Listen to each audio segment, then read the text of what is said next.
Last fifth one, multiple selection or switch statement. Okay, ಇದು ಕೂಡ already ಓದಿದ್ವಿ ನಾವು. Multiple selection means more than one selection, ಒಂದಕ್ಕಿಂತ ಜಾಸ್ತಿ selection ಇರ್ತದೆ. ಆ ಒಂದಕ್ಕಿಂತ ಜಾಸ್ತಿ ಸೆಲೆಕ್ಷನ್ ಇದ್ರೂ ಸಹ ನಾವು ಒಂದೇ ಒಂದು ಸೆಲೆಕ್ಷನ್ ಮಾತ್ರ ಏನ್ ಮಾಡಬೇಕು, ಎಕ್ಸಿಕ್ಯೂಷನ್ ಮಾಡಬೇಕು. ನಮ್ಮ ಹತ್ರ 10 ಸೆಲೆಕ್ಷನ್ ಇದೆ, ಬಟ್ ಒಂದೇ ಸೆಲೆಕ್ಷನ್ ನಾವು ಮಾಡ್ಕೋಬೇಕಾಗಿರೋದು. ಅರ್ಥ ಆಗ್ತಿದೆಯಾ? ಅಂತ ಅದನ್ನೇ ನಾವು ಏನ ಯೂಸ್ ಮಾಡ್ತಿದ್ವಿ, ಅದಕ್ಕೆ ಯಾವ್ದನ್ನ ಯೂಸ್ ಮಾಡ್ತಾ ಇದೀವಿ, multiple selection or switch statement. ಅದಕ್ಕೆ ಸಿಂಟ್ಯಾಕ್ಸ್ ಬರೀತೀವಿ ನೋಡು. Switch expression, opening brace, case 1, statement 1, break, case 2, statement 2,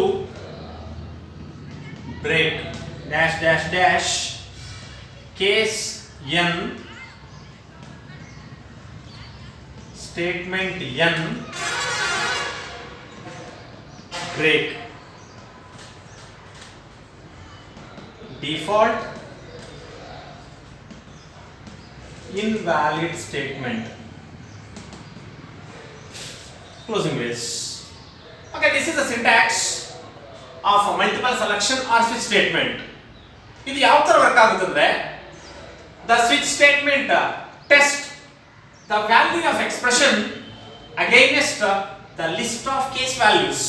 ನೋಡ್ರಿ, ನಾವು case 1, case 2 dash dash dash case n ವರೆಗೂ ಬರೆದಿದ್ದೀವಿ. ಅಂದ್ರೆ ನೀವು ಎಷ್ಟು ನಂಬರ್ ಆಫ್ ಕೇಸಸ್ ಬೇಕಾದ್ರೂ ಬರ್ಕೋಬಹುದು.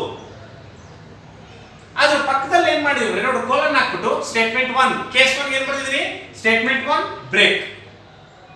It stop the execution. Break ಅಂದ್ರೆ ಆ ಲೈನ್ ನ ಎಕ್ಸಿಕ್ಯೂಷನ್ ಮಾಡಿ ಅಲ್ಲಿ ಸ್ಟಾಪ್ ಮಾಡ್ತದೆ. ನೆಕ್ಸ್ಟ್ ಸ್ಟೇಟ್ಮೆಂಟ್ 2 ಬ್ರೇಕ್ ಕೇಸ್ 2 ಗೆ. ಅದೇ ತರ ಕೇಸ್ 3 ಗೆ ಸ್ಟೇಟ್ಮೆಂಟ್ 3 ಬ್ರೇಕ್. ಈ ತರ ಎಷ್ಟು ಬರೆಯಬಹುದು ಅಂದ್ರೆ n ನಂಬರ್ ಆಫ್ ಕೇಸಸ್ ಬರ್ಕೋಬಹುದು. ಅರ್ಥ ಆಗ್ತಿದೆಯಾ? n ನಂಬರ್ ಆಫ್ ಕೇಸಸ್ ಬರೆದ ಮೇಲೆ ಲಾಸ್ಟ್ ಅಲ್ಲಿ ಇನ್ನೊಂದು ಬರೆದಿದ್ದೀನಿ, ಡಿಫಾಲ್ಟ್. ಇದು ಡಿಫಾಲ್ಟ್ ಸ್ಟೇಟ್ಮೆಂಟ್ ಆಗಿರಬಹುದು ಅಥವಾ ಇನ್ವ್ಯಾಲಿಡ್ ಸ್ಟೇಟ್ಮೆಂಟ್ ಆದರೂ ಬರೆಯಬಹುದು. ಡಿಫಾಲ್ಟ್ ಕೂಡ ಇದೆ. ಏನಕ್ಕೆ ಅಂದ್ರೆ ಈ ಎಕ್ಸ್ಪ್ರೆಷನ್ ವ್ಯಾಲ್ಯೂಗೆ ಏನ್ ಮಾಡ್ತೀವಿ ಅಂದ್ರೆ ಈ ಕೇಸ್ ವ್ಯಾಲ್ಯೂಸ್ ಗೆ ಏನ್ ಮಾಡ್ತೀವಿ, ಮ್ಯಾಚಿಂಗ್ ಮಾಡ್ತೀವಿ, ಕಂಪ್ಯಾರಿಸನ್ ಮಾಡ್ತೀವಿ. 1 ನಿಂದ 10 ವರೆಗೂ ಇರ್ತದೆ ಅನ್ಕೊಳ್ರಿ. 1 ನಿಂದ 10 ವರೆಗೂ ಯಾವ್ದಾದ್ರೂ ಒಂದು ವ್ಯಾಲ್ಯೂ ಆ ಎಕ್ಸ್ಪ್ರೆಷನ್ ವ್ಯಾಲ್ಯೂಗೆ ಮ್ಯಾಚಿಂಗ್ ಆದ್ರೆ ಅದರ ಪಕ್ಕದಲ್ಲಿರೋ ಸ್ಟೇಟ್ಮೆಂಟ್ ಎಕ್ಸಿಕ್ಯೂಷನ್ ಮಾಡ್ತದೆ. ಯಾವುದೇ ವ್ಯಾಲ್ಯೂ ಕೇಸ್ ವ್ಯಾಲ್ಯೂ ಎಕ್ಸ್ಪ್ರೆಷನ್ ವ್ಯಾಲ್ಯೂಗೆ ಮ್ಯಾಚಿಂಗ್ ಆಗಿಲ್ಲ ಅಂದ್ರೆ ಆವಾಗ ಏನ್ ಮಾಡ್ತೀವಿ ಅಂದ್ರೆ ಡಿಫಾಲ್ಟ್ ಸ್ಟೇಟ್ಮೆಂಟ್ ನ ಎಕ್ಸಿಕ್ಯೂಷನ್ ಮಾಡ್ತೀವಿ. ಆಪ್ಷನ್ ನೋಡ್ರಿ ಹೆಂಗಿದೆಯೋ. The switch statement test the value of expression against the list of case values. ನಮ್ಮ ಹತ್ರ ಲಿಸ್ಟ್ ಆಫ್ ಕೇಸ್ ವ್ಯಾಲ್ಯೂಸ್ ಇದಾವೆ. ಆ ಲಿಸ್ಟ್ ಆಫ್ ಕೇಸ್ ವ್ಯಾಲ್ಯೂಸ್ ಗೆ ಈ ಎಕ್ಸ್ಪ್ರೆಷನ್ ವ್ಯಾಲ್ಯೂ ನ ಕಂಪ್ಯಾರಿಸನ್ ಮಾಡ್ತದೆ. If there is a matching found, ಎಲ್ಲಾದ್ರೂ matching ಆದ್ರೆ that corresponding statement is executed. ಆ ಕೇಸ್ ವ್ಯಾಲ್ಯೂಗೂ ಮತ್ತೆ ಎಕ್ಸ್ಪ್ರೆಷನ್ ವ್ಯಾಲ್ಯೂಗೂ ಮ್ಯಾಚಿಂಗ್ ಆಗಿದೆ ಅಂದ್ರೆ ಅದರ ಪಕ್ಕದಲ್ಲಿರೋ ಕರೆಸ್ಪಾಂಡಿಂಗ್ ಸ್ಟೇಟ್ಮೆಂಟ್ ನ ಎಕ್ಸಿಕ್ಯೂಷನ್ ಮಾಡ್ತದೆ. If there is no matching found, ಯಾವುದೇ ಮ್ಯಾಚಿಂಗ್ ಆಗಿಲ್ಲ ಅನ್ಕೊಳ್ರಿ, the default statement is executed. ಅರ್ಥ ಆಗ್ತಿದೆಯಾ? ನಿಮಗೆ ಒಂದು ಕ್ಲಿಯರ್ ಎಕ್ಸಾಂಪಲ್ ಕೊಡ್ತೀನಿ ನೋಡಲಿ. ಒಂದು ವೀಕ್ ಎಷ್ಟು ನಂಬರ್ ಆಫ್ ಡೇಸ್ ಇದೆ? 7 ಡೇಸ್. ಹೌದಾ? Sunday, Monday, Tuesday, Wednesday, Thursday, Friday, Saturday. ಮತ್ತೆ ಏನಾಗುತ್ತೆ, ಮತ್ತೆ ಸಂಡೇ ಬರ್ತಿರ್ತಾನೆ. ಅಂದ್ರೆ ಮ್ಯಾಕ್ಸಿಮಮ್ ನಾವು 7 ಡೇಸ್ ನ ಬರ್ಕೋಬಹುದು. Case 1 Sunday, case 2 Monday, case 3 Tuesday, case 4 Wednesday, case 5 Thursday, case 6 Friday, case 7 Saturday. ಇನ್ನು ಕೇಸ್ 8 ಇದೆಯಾ ನಮ್ಮ ಹತ್ರ? ಇಲ್ಲ. ಹೌದಾ? ಆವಾಗ ನಾವು ಏನ್ ಮಾಡ್ತೀವಿ ಅಂದ್ರೆ ಎಕ್ಸ್ಪ್ರೆಷನ್ ಪ್ಲೇಸ್ ಅಲ್ಲಿ ಏನ್ ಬರೀತೀವಿ ಅಂದ್ರೆ ಡೇ ನಂಬರ್ ಅಂತ ಬರೀತೀವಿ. ಡೇ ನಂಬರ್ 1 ಅಂತ ಕೊಡ್ತೀನಿ ಅನ್ಕೊಳ್ರಿ. ಆ ಡೇ ನಂಬರ್ 1 ಕೇಸ್ 1 ಈ ವ್ಯಾಲ್ಯೂ ನೋಡ್ರಿ ಈ 1 ಈ ಡೇ ನಂಬರ್ 1 ಎರಡು ಏನಾಗುತ್ತೆ ಅಂದ್ರೆ ಮ್ಯಾಚಿಂಗ್ ಫೌಂಡ್. ಅದರ ಕರೆಸ್ಪಾಂಡಿಂಗ್ ಸ್ಟೇಟ್ಮೆಂಟ್ ಡೇ ನಂಬರ್ 1 ಅಂದ್ರೆ ಯಾವುದು ಸಂಡೇ ಕಂಪ್ಯಾರಿಸನ್ ಮಾಡ್ತದೆ. ನೆಕ್ಸ್ಟ್ ನೀವು ಅಕಸ್ಮಾತ್ ಡೇ ನಂಬರ್ 2 ಎಂಟ್ರಿ ಮಾಡ್ತಾ ಅನ್ಕೊಳ್ಳ್ರಿ, ಈ ಡೇ ನಂಬರ್ 2 ಕೇಸ್ 1 ಮ್ಯಾಚಿಂಗ್ ಆಗಲಿಲ್ಲ, 1 2 ಮ್ಯಾಚ್ ಆಗಲ್ಲ.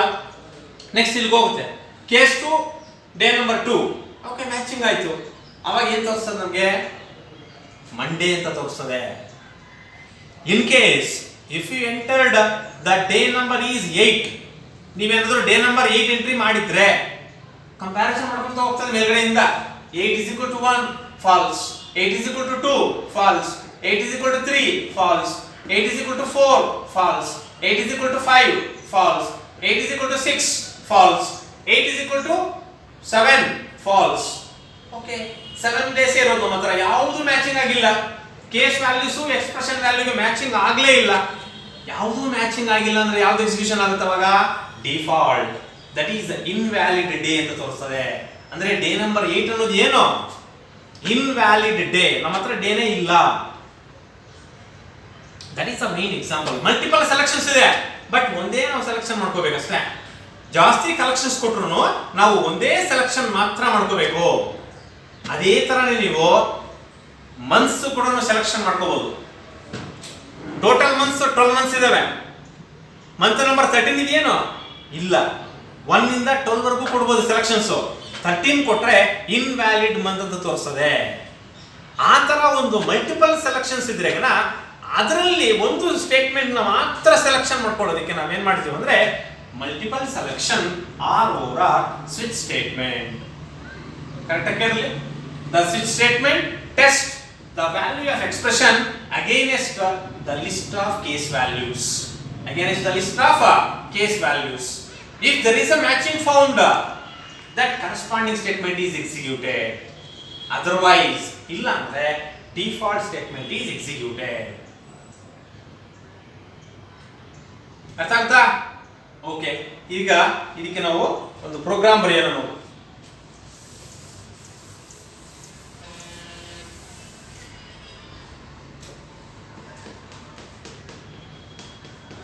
hash include iostream.h.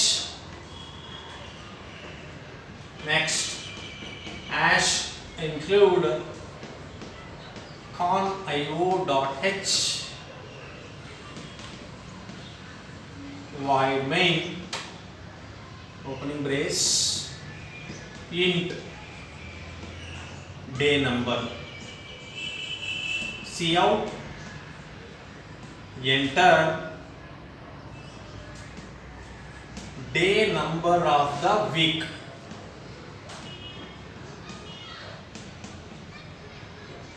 cin day number. Okay, switch day number opening brace case 1 colon cout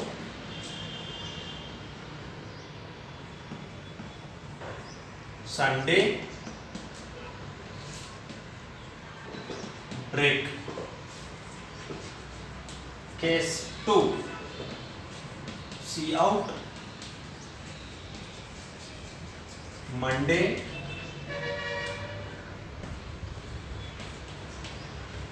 break. Next case 3 cout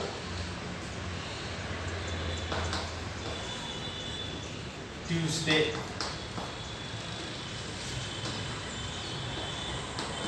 break.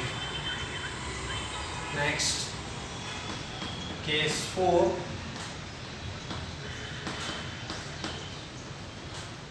cout Wednesday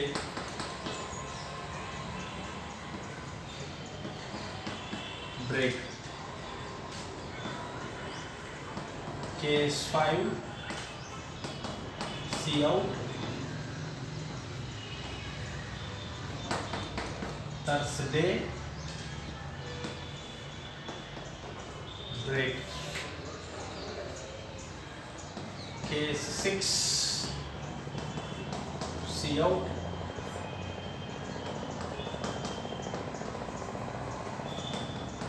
Friday, break. Next, case 7, see out. Saturday, break. Next, default, see out. Invalid day. Closing this. And this is a program.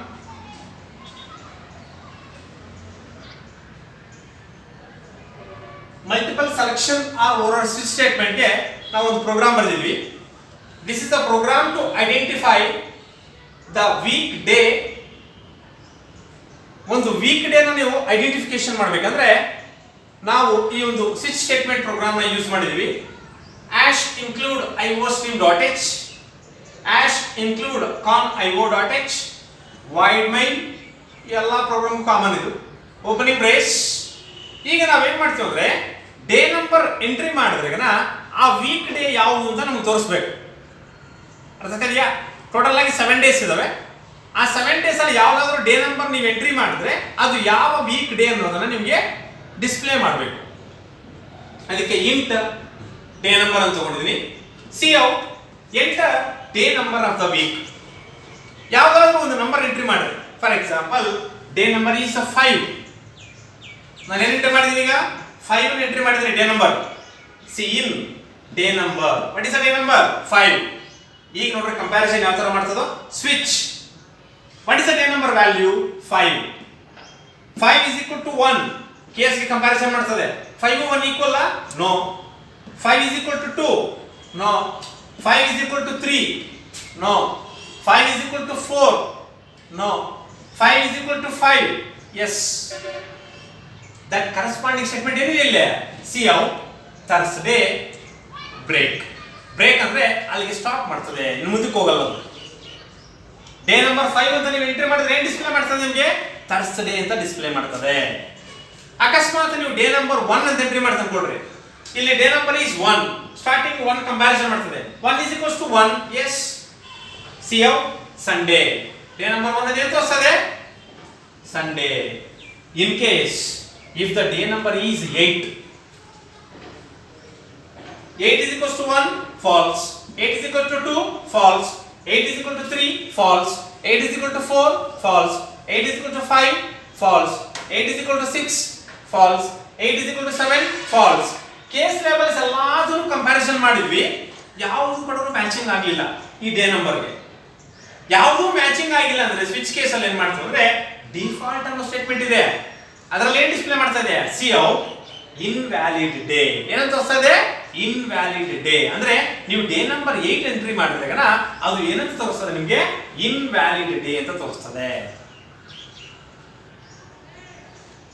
This is the program to identify or to find the weekday of the week.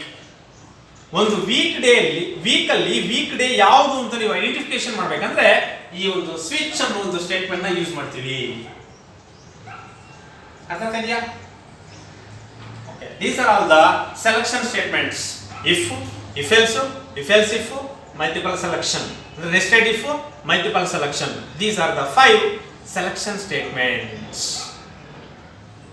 Okay, next iteration statements. ಅವು ಕೂಡ ಗೊತ್ತಿರೋದೇ, last 5th chapter ಕೂಡ ಓದಿದೀವಿ. ಅದು ಮತ್ತೆ repeat ಆಗ್ತಾ ಇದೆ, ಸುಮ್ಮನೇನಿಲ್ಲ. ಅದನ್ನ ಬೇಕಾದ್ರೆ next ಕ್ಲಾಸಲ್ಲಿ ಮಾಡೋಣ.